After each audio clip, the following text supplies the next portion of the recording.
Will Ethan and Lily face any dangers? What treasures might they discover on their journey? Let's find out.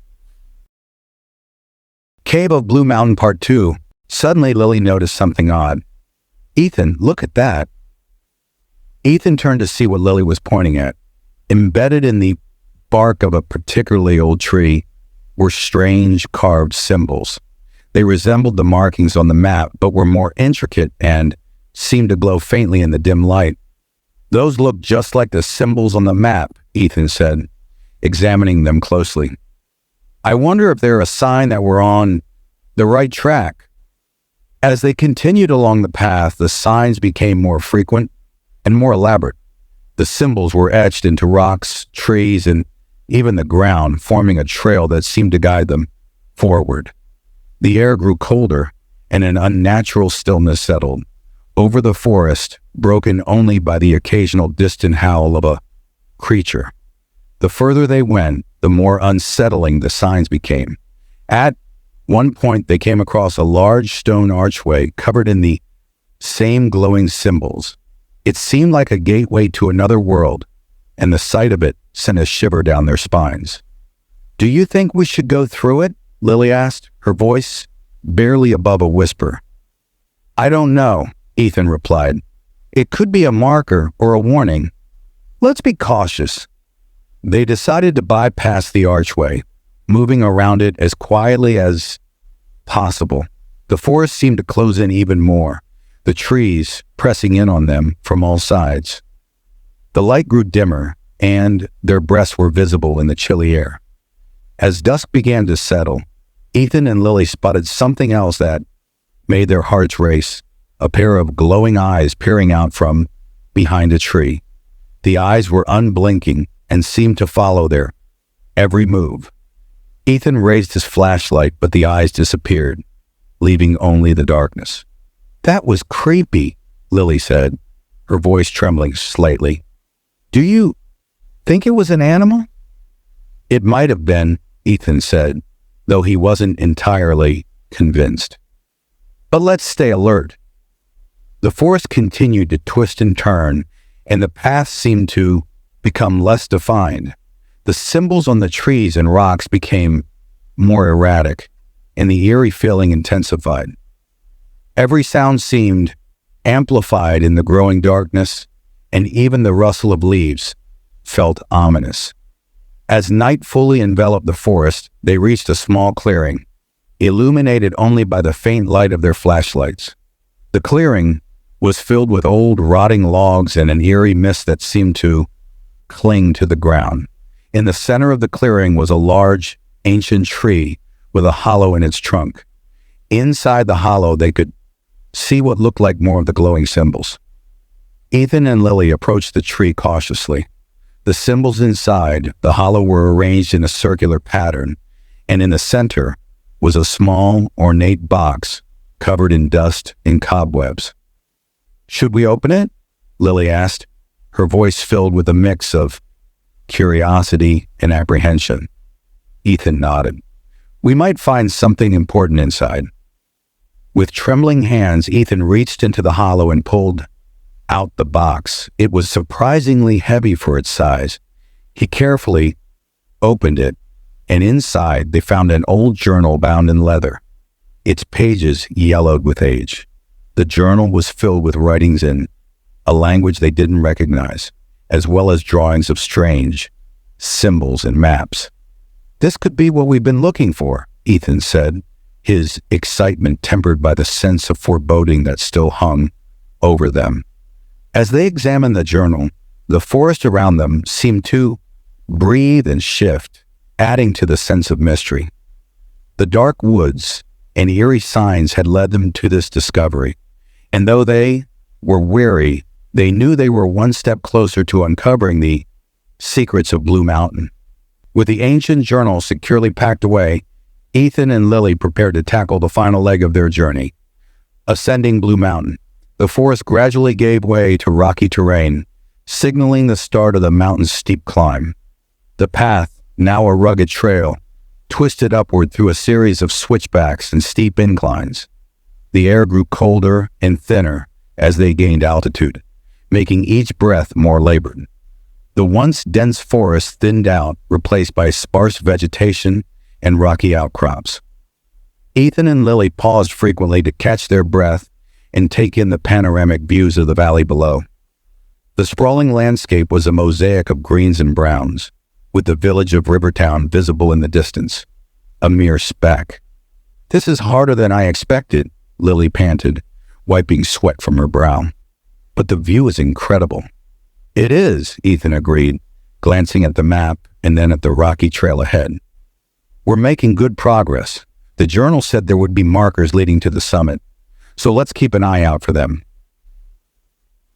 As they climbed higher, the trail became more challenging. Loose rocks and uneven footing made each step precarious. The temperature dropped, and the wind howled around them, adding to the difficulty of the climb. Ethan used a walking stick to test the stability of the ground, while Lily carefully navigated around loose rocks and tricky patches. They encountered several small caves along the way, their dark openings casting shadows across the trail. Ethan suggested they explore one of the caves, hoping it might provide shelter or clues related to their quest. Inside, they found ancient carvings similar to the symbols they had seen in the forest, adding to the sense of history and mystery. "This cave looks like it was used as a lookout," Lily noted, examining the carvings. "The view from here is fantastic." Ethan agreed, taking a moment to rest and study the surroundings. "The markers are supposed to lead us to a hidden entrance or chamber at the top. Let's make sure we don't miss any of them." After their brief exploration, they resumed the climb. The trail continued to wind upward, and their pace slowed as they tackled steeper sections. Occasionally, they had to use their hands to scramble up rocky ledges. The exertion was intense, and their muscles ached, but their determination kept them going. As they neared the summit, the trail became less distinct and the terrain more challenging. They had to navigate through narrow passes and over sheer rock faces. The wind was fierce and the temperature dropped even further. Ethan and Lily pulled their jackets tighter around themselves, bracing against the cold. Suddenly, Ethan spotted a faint glow in the distance. "Look over there," he said, pointing to a soft bluish light emerging from behind a rocky outcrop. Intrigued and exhausted, they made their way toward the light. As they approached, they discovered an ancient stone structure partially hidden by boulders and overgrown with vines. The structure resembled a small temple or shrine, and the glow seemed to emanate from a central pedestal within. "This must be it," Lily said, her voice filled with awe. "The journal mentioned a hidden chamber at the summit. We found it." With renewed energy, they approached the stone structure. The pedestal in the center held a large, ornate chest that matched the description from the journal. The chest was covered in intricate carvings and symbols that seemed to shimmer in the light. Ethan and Lily exchanged excited glances. The journey had been grueling, but they had reached the final destination. The chest, and whatever secrets it might hold, was within their grasp. They knew that their adventure was nearing its climax, and that the true discovery awaited them inside the ancient chest. Breathing heavily but with a sense of accomplishment, they prepared to open the chest, ready to uncover the long-hidden secrets of Blue Mountain. Ethan and Lily stood before the ancient stone structure, their breaths visible in the icy air as they gazed at the ornate chest resting on the pedestal. The bluish glow that bathed the chest seemed to pulse with an almost magical rhythm, casting eerie shadows on the surrounding rocks. With a mixture of excitement and trepidation, Ethan stepped forward and gently placed his hands on the chest's lid. The carvings on the chest seemed to shift and shimmer as he touched them, as if reacting to his presence. Lily stood beside him, her eyes wide with anticipation. The moment they had worked so hard for was finally at hand. "This is it," Ethan said, his voice filled with awe. "The treasure is inside." With a deep breath, Ethan lifted the chest's lid. As it creaked open, a burst of golden light escaped from within, illuminating their faces and casting a warm glow across the rocky summit. The light slowly dimmed, revealing a trove of ancient artifacts, golden coins, intricately designed jewelry, and a beautiful jewel-encrusted dagger. Ethan and Lily's eyes widened as they took in the sight. The chest was filled with treasures beyond their wildest dreams. But amidst the riches, they noticed something unusual, a large, ancient book resting atop the pile of gold. The book was bound in weathered leather, its cover adorned with the same glowing symbols they had encountered throughout their journey. "This must be important," Lily said, reaching for the book. As her fingers touched the book, the ground beneath them began to tremble. The stone structure rumbled, and a low, resonant voice echoed through the clearing. The voice was ancient and powerful, reverberating through the rock and air. "Who dares to claim the treasure of Blue Mountain?" The voice intoned. "To claim this treasure, you must first prove yourselves worthy." From the shadows emerged a spectral figure, its form partially translucent and glowing with an ethereal light. The figure was clad in ancient armor and held a staff topped with a glowing orb. It was the guardian of the treasure, a protector meant to test those who sought to claim the ancient riches. Ethan and Lily stood frozen, their excitement replaced by a mixture of fear and determination. The guardian's gaze, though lacking physical eyes, seemed to pierce through them, assessing their worthiness. "What must we do to prove ourselves?" Ethan asked, his voice steady despite his nerves. The guardian's voice echoed again. "To prove your worth, you must solve the riddle of the ancients and pass the test of courage. Only then will you be deemed worthy of the treasure." A spectral scroll materialized in front of them, and the guardian's staff illuminated it with a soft light. The scroll bore an ancient riddle, written in the same symbols they had seen throughout their journey. "I have keys but no locks.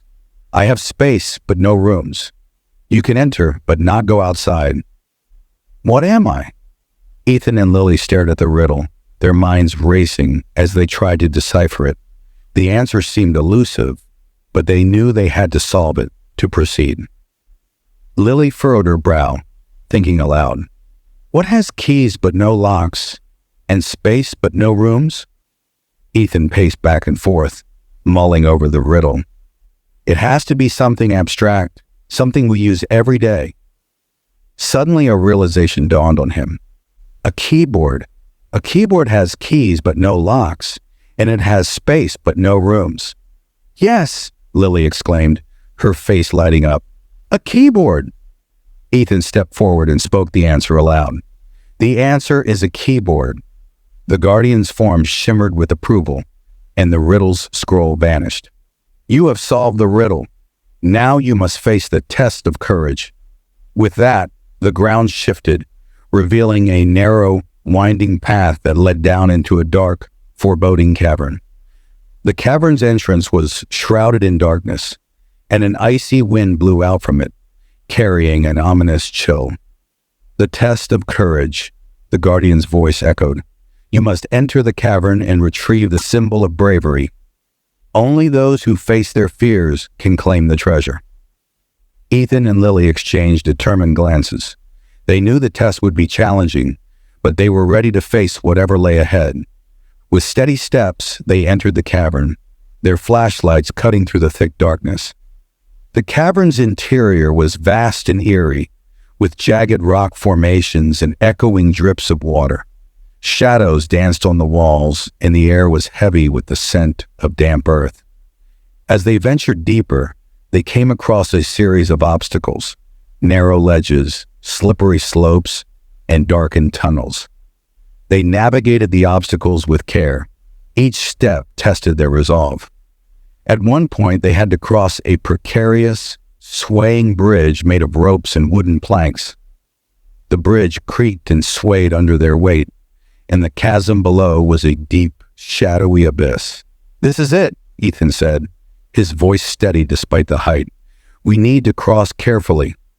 Lily nodded, taking a deep breath. "We've come this far. We can do this." They crossed the bridge one at a time, each step carefully placed.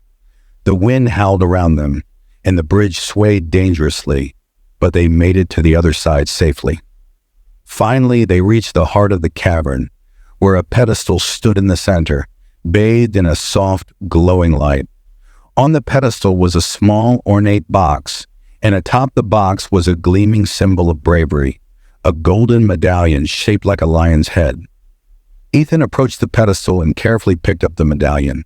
As he held it, a sense of warmth and courage washed over him. He and Lily had faced their fears and completed the test. With the medallion in hand, they made their way back to the surface. The cavern's entrance closed behind them, and the guardian appeared once more, its form radiant with approval. "Tall, you have proven yourselves worthy," the guardian's voice resonated.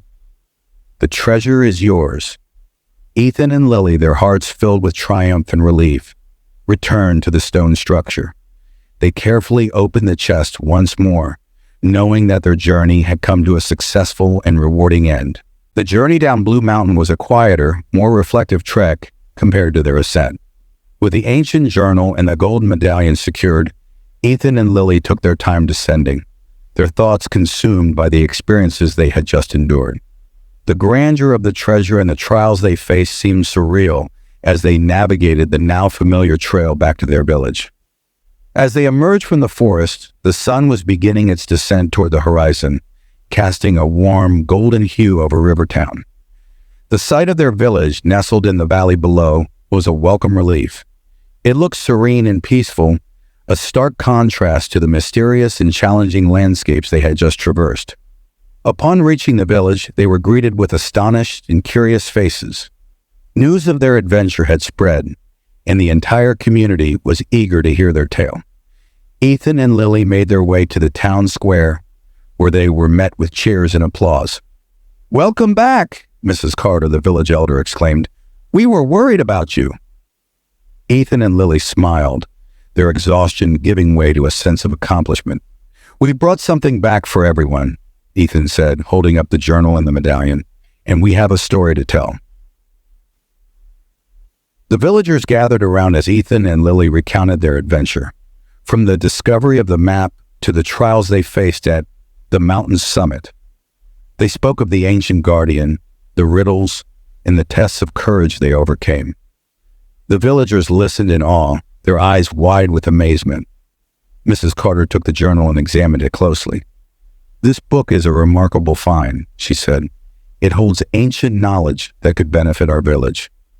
The village school teacher, Mr. Lewis, eagerly offered to help translate the journal's contents, recognizing the potential for learning and growth.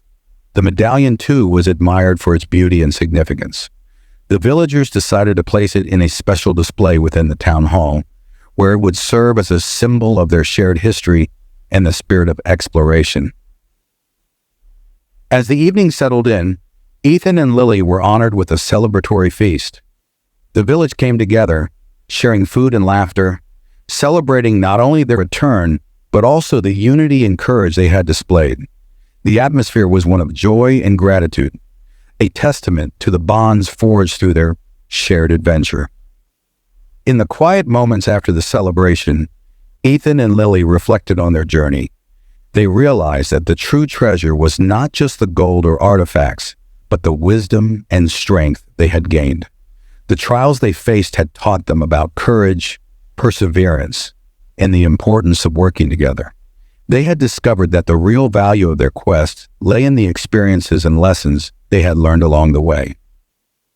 As they looked out over the village, bathed in the soft glow of twilight, Ethan and Lily felt a deep sense of contentment. Their adventure had brought them closer, both to each other and to their community. They understood that the spirit of discovery was not limited to far-off places, but was something that could be nurtured and celebrated at home. Their journey had ended, but the newfound wisdom and the bonds they had formed would continue to shape their lives. The village of Rivertown, now enriched by their experiences, stood as a testament to the power of adventure, bravery, and the unbreakable connections that tie people together. The story ends here. If you're interested in hearing how the richest person struggles to find love, click the video here or follow the link in the description.